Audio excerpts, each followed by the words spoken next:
श्री स्वामी समर्थ. नमस्कार मित्रांनो, माझ्या यूट्यूब चॅनलमध्ये आपलं पुन्हा स्वागत. नवरात्री कन्यापूजन. महाअष्टमी आणि नवमीच्या तारखाबाबत काहीसा संभ्रम आहे. म्हणूनच कन्यापूजन करण्यासाठी कोणता दिवस शुभ आहे ते आधी आपण जाणून घेणे महत्त्वाचे आहे. शारदीय नवरात्री महाअष्टमी आणि नवमी तिथी कधी असते तर हिंदू कॅलेंडरनुसार अश्विन महिन्याच्या शुक्ल पक्षातील अष्टमी तिथी 29 सप्टेंबर रोजी दुपारी 4:31 सुरू होते आणि 30 सप्टेंबर रोजी संध्याकाळी 6:06 संपते. त्यानंतर नवमी तिथी येईल, जी 1 ऑक्टोबर रोजी संध्याकाळी 7:01 सुरू होईल. आता आपण अष्टमीला कन्यापूजनासाठी शुभमुहूर्त जाणून घेऊ. सकाळी 5:01 ते 6:13 आणि दुसरा मुहूर्त सकाळी 10:41 ते 12:11. अभिजित मुहूर्त सकाळी 11:47 ते दुपारी 12:35. महानवमीला कन्यापूजनासाठी शुभमुहूर्त आहे. ब्रह्ममुहूर्त सकाळी 4:37 ते 5:26. सकाळी 5:01 ते 6:14. दुसरा मुहूर्त रवियोग 2 ऑक्टोबर रोजी सकाळी 8:06 ते 6:15. शारदीय नवरात्री कन्यापूजन भोग दरम्यान 8व्या आणि 9व्या दिवशी मुलींची पूजा करण्याची विधी केला जातो. कन्यापूजन दरम्यान मुलींची पूजा आणि पूजेला देवी दुर्गेचे रूप म्हणून केली जाते. या दिव्य विधीसाठी अनेक नियम स्थापित केले आहेत, म्हणून चला जाणून घेऊया. शारदीय नवरात्रीमध्ये 8व्या आणि 9व्या दिवशी मुलींची पूजा करण्याची परंपरा आहे, ज्यांना कंजक असेही म्हणतात. या तरुणींना दुर्गादेवीचे अवतार मानले जाते आणि त्यांची पूजा केली जाते आणि त्यांना जेवण दिले जाते.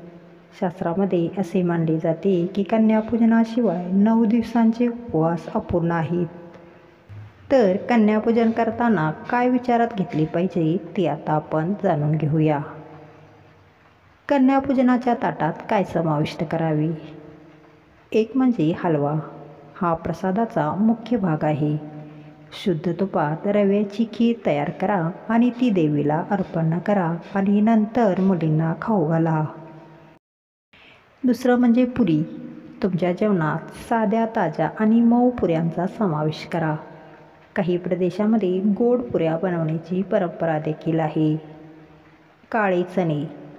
कन्याभोजनासाठी काळे चणे प्रसाद म्हणून आवश्यक मानला जातो.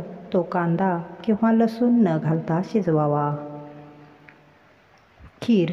काही भक्त हलव्यासोबत किंवा त्याऐवजी तांदळाची खीर बनवतात. ही देखील देवीच्या आवडत्या पदार्थापैकी एक आहे. ताजी फळे आणि मिठाई.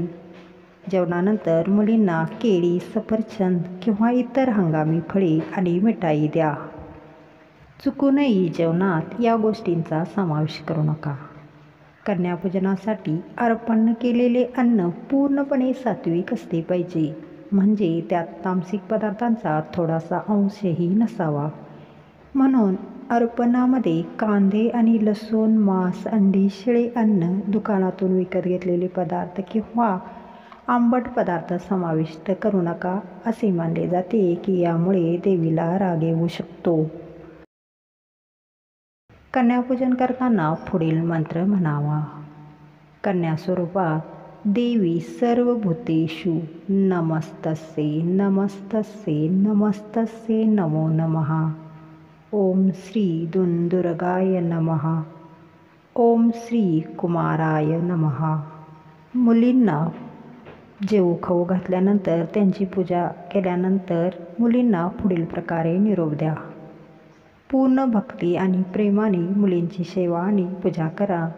मुलींना कधीही रिकाम्या हाताने घराबाहेर पडू देऊ नका. मुलींची पूजा केल्यानंतर तिला आपल्या क्षमतेनुसार भेटवस्तू, दक्षिणा, फळे किंवा कपडे द्यावेत. त्यांना निरोप देण्यापूर्वी त्यांचे चरण स्पर्श करा आणि त्यांचे आशीर्वाद घ्या. नंतर देवी दुर्गेचे ध्यान करा आणि तिचे ध्यान करताना आदराने मुलींना निरोप द्या. अशा प्रकारे कन्यापूजन करावे. धन्यवाद. श्री स्वामी समर्थ.